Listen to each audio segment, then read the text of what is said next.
Thank you for downloading this edition of Analysis. This week, deception, denial and disinformation. Lucy Ash investigates the Russian military tradition of maskirovka and its role in the recent conflict in Ukraine.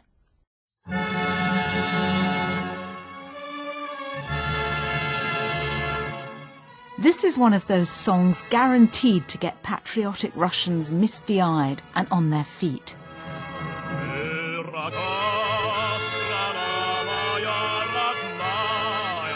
Wide is my motherland, go the opening words, with her many rivers, fields and forests.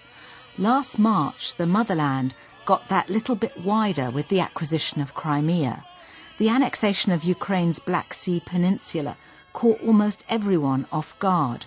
But the operation in Ukraine was just the latest face of a time-honoured Russian tradition, maskirovka. Как только человек родился, as soon as man was born and fought for his survival, as soon as he began hunting, he had to paint himself different colors so not to be eaten by a tiger. From that point on, maskirovka was a part of his life. Human history can be portrayed as the history of deception. This is masked warfare, basically. It's a game of smoke and mirrors. The Russians have a word for it, which is maskirovka. Defining maskirovka is almost as slippery as the subject itself, which is all about deception. It's all about sowing confusion, rivalries. It's about using information as a tool to sort of slow down the other side. This is something that the Soviet Union used to do, and it's something the Russians have done before. But it was done with really more sophistication and more energy in Ukraine than I think we've seen up until now. Whatever game Vladimir Putin is playing in Ukraine, America's shock and awe is not his style. In this programme, I'm exploring the concept of maskirovka, a word which translates as a little masquerade. For centuries, this has been the hallmark of Russian warfare.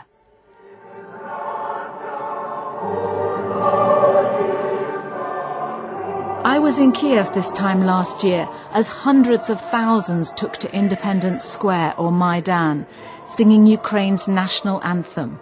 They were protesting against the then-President Viktor Yanukovych's rejection of a European trade deal in favour of closer ties with Russia. Most of the people around the stage here are older. The younger people have gone to where the barricades are.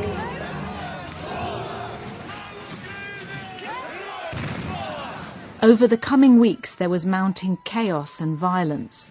For the authorities in Moscow, Ukraine's pro-European uprising looked like a Western plot to undermine Russia's sphere of influence.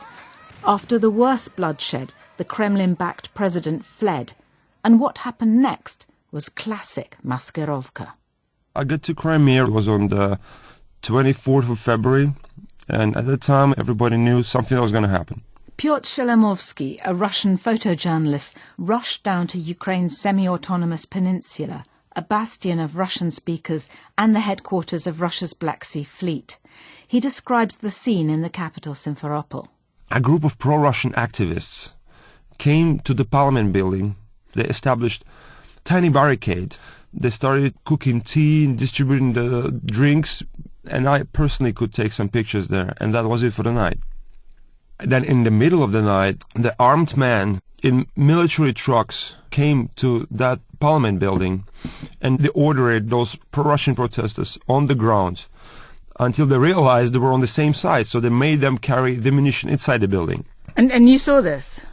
And no, I didn't see that, but later in the morning, when the building was already captured, I was able to talk to the pro-Russian activists who did not really understand themselves what was going on. Surprise is the first ingredient in maskirovka, and these clandestine forces delivered that in spades.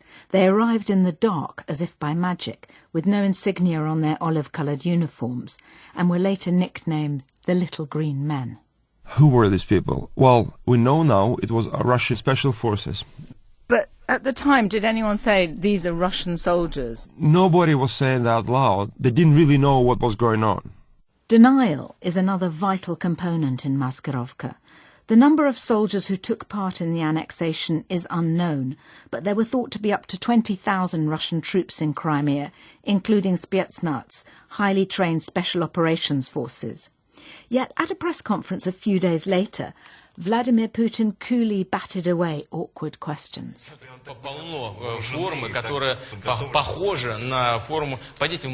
There are many military uniforms, he said. Go into any shop and you can buy one. But were they Russian soldiers, persisted one journalist. Poker-faced, the president replied that the men were local self-defense units. 5 weeks later, once the annexation had been rubber-stamped by the parliament in Moscow, Putin admitted Russian troops had been deployed in Crimea after all. But the lie had worked. Maskirovka is used to wrong-foot your enemy, keep them guessing. With all their resources and satellite surveillance, how much did Western forces know about what was going on? Major General Gordon Skip Davis is in charge of operations and intelligence at NATO's military headquarters. There had been multiple flights into the airfield there. There had been naval ship movements dropping off troops and helicopter flights as well. All their movements were mostly at night or under cloud coverage, which negates satellite observation, etc. So we knew there was a military reinforcement that was ongoing. It took some time to, I think, figure out the size and the scale of it, but it was continuously denied by the Russians. They were not going to reveal their overarching intent to gain control of Crimea. But the annexation of Crimea did take you completely by surprise. If you asked us that by early March, there was no longer surprise. I don't think we saw it in February. When I saw what was going on in Crimea, I knew immediately what it was because it reminded me of 1945. It looked so familiar. The historian and journalist Anne Applebaum has written on the Soviet occupation of the Eastern Bloc immediately after World War II, in which Stalin's secret police played a key role. Much of what they did, including coming in with soldiers who weren't really soldiers. That was what the NKVD did in Poland in 1945. The soldiers who weren't really soldiers, creating fake political entities which nobody had seen before and with fake ideologies already attached to them. This is something that the Soviet Union used to do and did rather effectively after World War II. I never really had any doubt about what was going on. But Maskirovka predates the Soviet era. It has a long and illustrious history. In a cadet school in a southern suburb of Moscow, Alexander Vladimirov, a retired general and a military historian, heaves 2 weighty red volumes off the bookcase. They're devoted to the theory and science of warfare. How many pages is this? Сколько там страниц? Both more than 10 megabytes. 3 times bigger than War and Peace by Leo Tolstoy. 3 times longer than War and Peace. Oh my God. Vladimirov quotes the Roman general Frontinus and the ancient Chinese philosopher Sun Tzu, who described war as an eternal path of cunning. But it's Russia, he tells me, with unmistakable pride, that's really honed these techniques over the centuries. Одна из великих битв прошлого в русской истории это была битва. One of the greatest battles of the past is the Battle of Kulikovo Field in 1380. Up to 150,000 Tatar Mongolian soldiers met about 50,000 Russian warriors, led by Prince Dmitry Donskoy. It was the first time the Slavs were fighting as a united army. The fighting was very tough. But Russia eventually triumphed, thanks to one regiment hiding in the forest. They attacked fiercely and unexpectedly, and the ambushed Tatars ran away. Kulikovo is widely seen as the first step in the liberation of the Russian lands from the Tatar yoke. In more recent battles which have gained a legendary status, Maskirovka again played a key role. Vladimirov mentions the Yassy-Kishinev operation of August 1944, which featured dummy tanks, as well as whole Red Army divisions sent in false directions to throw the Germans off the scent. But another strategic offensive dealt Hitler's troops the most devastating blow. В операции Багратион это самая сильная, самая гениальная операция. During Operation Bagration, the most inspired operation of World War II, our generals decided not to go the easy way along the road but through the swamps. That way, they attacked the rear of the German forces stationed in Minsk. That's mastery for you. After that, the war was practically over. There were colossal examples of maskirovka involving thousands of tanks and troops. What did it lead to? Out of 117 German divisions and 6 brigades, half were destroyed. Operational maskirovka played a crucial part in all this. Of course, all countries have their versions of maskirovka. Churchill famously said that in wartime truth is so precious, she should always be accompanied by a bodyguard of lies. The Americans call such tactics CC&D, concealment, camouflage and deception. Ronald Reagan was fascinated, though, by the Soviets' use of maskirovka, and in the early 80s he called for a more aggressive and focused US program to counter it. So when it comes to subterfuge, what sets Russia apart? Paradoxically, the country's sheer size has made it vulnerable to attack throughout the centuries. The writer and TV producer Peter Pomerantsev wonders if Russia's geography and understanding of itself might play a role.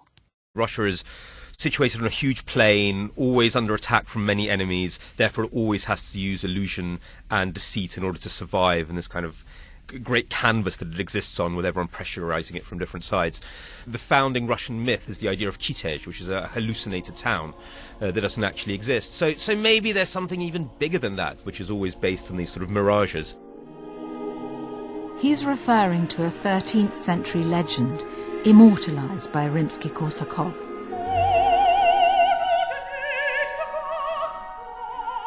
A kind of Slavic Atlantis, which, when it came under attack from the Mongols, became shrouded in mists and dissolved into the clear waters of Lake Svetloyar.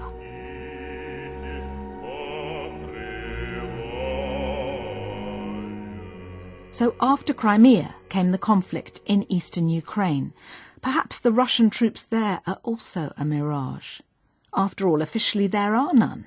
Only patriotic volunteers who've gone to the region on holiday. Since the action moved to eastern Ukraine, nearly 5,000 people have been killed and many more made homeless. In August, Russian TV showed footage of water and baby food being loaded onto trucks heading for Ukraine's conflict zone. The Russian government called this humanitarian aid, but NATO's Major General Skip Davis, like many, was more than a little suspicious. By the first convoy, I'm pretty sure we already had indicators of maneuver, air defense, and artillery forces all within Ukraine, Russian forces within Ukraine. And that first convoy, if you recall, was a wonderful example of maskirovka, because there was all this this press on the intent to deliver aid to the populations under siege, in the line of fire. Well, the Russian aid convoy is on the move again. Just before dawn, we spotted dozens and dozens of white lorries moving away from a military... The world's media carefully followed the convoy, trying to find out what was really inside the green army trucks which had been hastily repainted white. Was this a classic Trojan horse operation to smuggle weapons to rebel militias? And would the Ukrainian authorities allow it in? Meanwhile, the Russians were already one step ahead, says Major General Davis. All the while, at other border crossing points controlled by the Russians, not by the Ukrainians, equipment, personnel, and troops, were passing into eastern Ukraine. So it was like an elaborate photo opportunity, you mean? Right. I think it was a diversion, a distraction.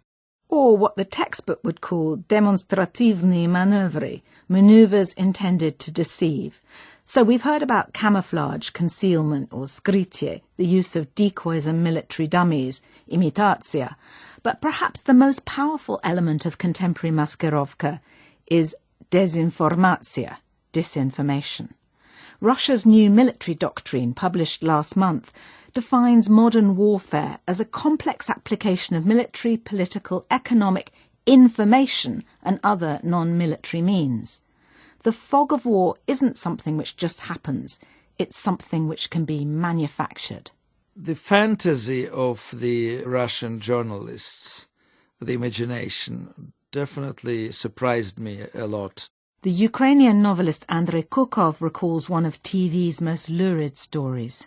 In a town of Slavyansk, where everybody speaks Russian, a boy of 3 years was crucified by Ukrainian nationalists for speaking Russian.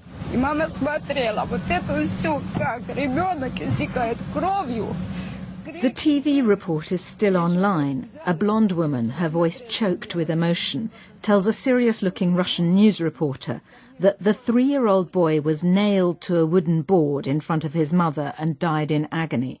The mother, she alleges, was then tied to a tank and dragged through the streets until she was dead. She adds she's risking her life by talking, but wants to protect children against Ukrainian fascists. It was lady eyewitness who was witnessing this horrible story in Slavyansk. But then she mentioned the name of the square, and this square doesn't exist in the town of Slavyansk. As Kurkov says, the story hardly stands up. It emerged that the eyewitness had a history of filing false police reports, and her own parents said they thought she'd given the interview for money. TV and the digital world are awash with similar reports. Cyber utopians, myself included, thought the internet would be the death of Maskirovka. Yet the technology of transparency is also used to whip up hysteria over falsehoods and half-truths. Last March, journalism students in Kiev set up a website, stopfake.org, to counter what they saw as a tidal wave of lies. Margot Gontar, one of the founders, says they exposed a sensational story which claimed the Ukrainian authorities had a secret shoot-to-kill policy. It was said in this document that there was an order to kill, I think, civilians, yes, by Ukrainian army, something like that. But it was funny because there was a lot of these grammatical mistakes. And the funniest thing for me that there was a mistake in the logo of this document, because in Ukrainian you say Служба безпеки, and they wrote безпеки. I mean, and what does that mean? The security service of Ukraine. You mean to have a mistake in the title of the organization? Yes, it is just outrageous. Okay, people, you are making fake documents, but please learn Ukrainian like before doing so. Do you think there's any sense that the fake information is becoming more sophisticated or not? Yes. The problem is now that the information that is spread is not like all fake. So they use, for example, the information which is true and then add something false. I think because we started to struggle against it, and the Ukrainian media also started to fight it, because of that, they needed to change the strategy. And in a way, also it shows that Russian propaganda is a virus, what is mutating, changing its DNA. Stop Fake has also challenged a few stories in the Ukrainian and Western media, but the main focus is Russia.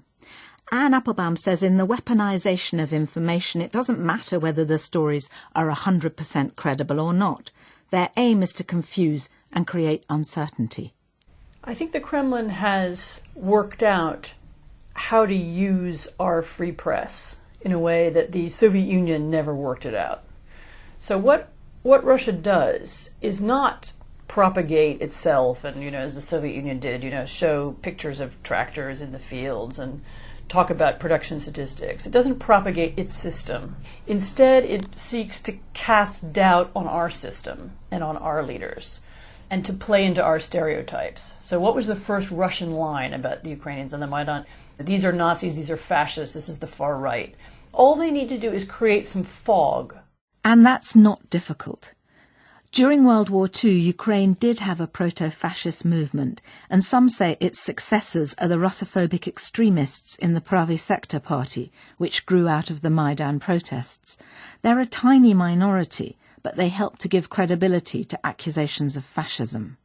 A decade ago, Peter Pomerantsev was working on documentaries and reality shows for Russian television. He believes state-supported media market a seductive nihilism. The whole of the Russian sort of strategy, both at home and abroad, is to say there is no such thing as truth. The Americans are bad, we're bad, everyone's bad, so what's the big deal about us being a bit corrupt? Our democracy's a sham, their democracy's a sham. It's a sort of cynicism, a strategy. And that actually resonates very powerfully in the West nowadays, with this sort of lazy, sort of Russell Brand level postmodernism that we have, the sort of lack of self-confidence after Iraq, after the crash. And that's what the Russians are hoping for, just to kind of take that sort of cynicism and then use that in a military environment. I've found when interviewing Russian officials that if I ever query Russian policy in the breakaway Republic of Chechnya, I'm lectured on the British government's record in Northern Ireland. Questions about human rights abuses are countered with talk of Abu Ghraib. Whataboutism has been around since the Soviet era, and it's promoted inside and outside Russia. But isn't the West at times hypocritical? I asked NATO's Major General Skip Davis. What we've seen is a very well-orchestrated effort to deceive, deny, divert attention.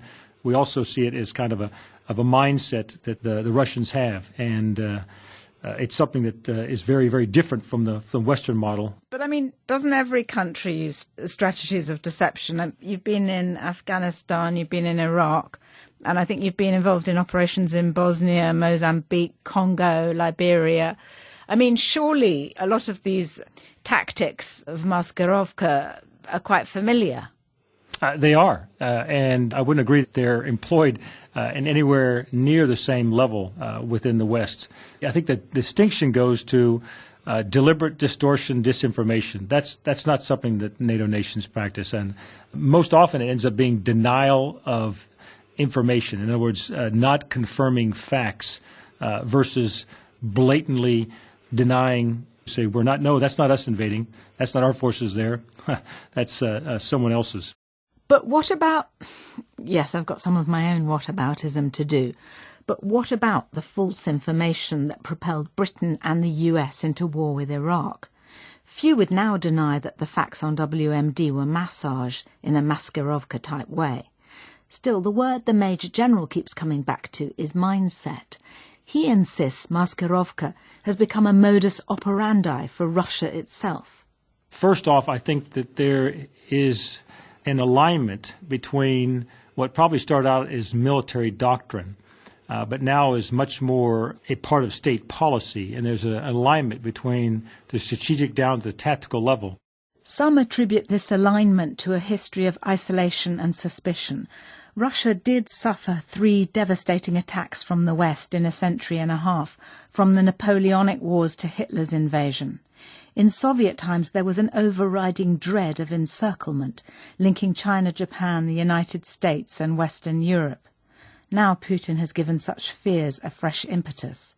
General Alexander Vladimirov is scathing of Ukraine's pro-Western stance and says they'll soon come to see who the true aggressors are. The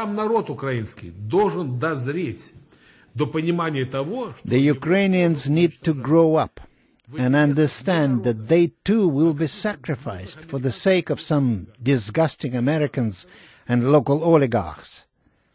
They may be cold and hungry before this dawns on them, but when it does, then we will help them for sure. The Americans are determined to internationalize the conflict. They will send paratroopers, ships to Odessa. They will do whatever they can to provoke Russia into a confrontation. Many ordinary Russians share General Vladimirov's conviction that their country is the victim of an American conspiracy. Rather than the invasion of Ukraine, they see legitimate acts of self-preservation. So there's been little domestic pressure on Putin to rein in his adventurism. And although there have been sanctions, some oil and gas-dependent countries in Europe prefer to look the other way. So hasn't he got away with it, I ask Anne Applebaum. Putin hasn't gotten away with it. I would be careful about using that expression. I think after the initial shock of Crimea and then the initial shock of the invasion of eastern Ukraine, I think more and more light has been shone on the techniques both of Russian hybrid warfare but also Russian propaganda. In a way, Putin woke up NATO in a way that I didn't imagine was possible. There are now constant conversations about what to do if he tries it in the Baltic states, what to do in the future, how to think about it, what are the right ways to counter it. I'm not saying anybody's come up with great answers yet, but the awareness now of what Russia is and what Russia can do is now much higher than it has been in certainly in a decade. Awareness is translating into action. The Texas-based Iron Horse Armoured Cavalry Unit came to Poland and the Baltic states this autumn, the first time the US has shipped heavy armoured reinforcements to Europe since the end of the Cold War. The message to Moscow is clear. Ukraine may not be a member of NATO. Lithuania, Latvia and Estonia are and represent a red line. Yet the West has no appetite for war, so options are limited, as Major General Davis concedes. NATO is attempting to support Ukraine politically and helping expose what Russia is doing, but there's not going to be necessarily a NATO response, certainly not a military response to that, other than identifying it, exposing it, explaining the consequences of it, and helping inform leaders on exactly how Russia may be attempting to go about it. It sounds like a statement of impotence, or perhaps a better funded version of the journalism students' Stop Fake initiative. Perhaps NATO shouldn't have needed an alarm call in the first place. Maskirovka may have taken military leaders, Europe and the US by surprise, but it's nothing new for Russia's neighbours. A decade ago, the writer Andrei Kurkov predicted recent events in Ukraine in The President's Last Love. He writes in Russian and most of his books are on sale there, but this one was stopped at the border. This is the book where Vladimir Putin is one of the main characters, and in this book he promises Ukrainian president to annex Crimea and to cut gas supply, and there are also other things which later became a reality. Probably this is the reason why the book is banned. It's very uncanny that you managed to predict things so precisely. I think it was not probably difficult to predict because somehow you when you live in a not very logical world, you understand the logic of absurdity. And when you know that the players, they don't develop or evolve. They don't evolve. They don't evolve, yes. And so usually it's very simple. In this Cold War mentality, outcomes may be predictable, but Maskirovka provides the cover and allows everything to be turned on its head.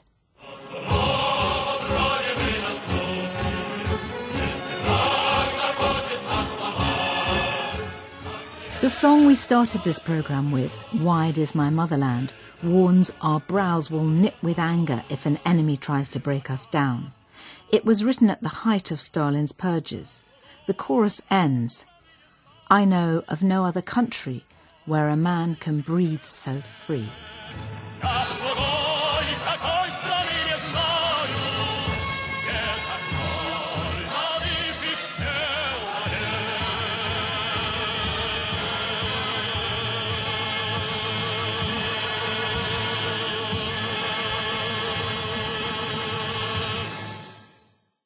Analysis was presented by Lucy Ash and produced by Katie Hickman. Next week, following the Scottish referendum, what would a vote on Europe look like?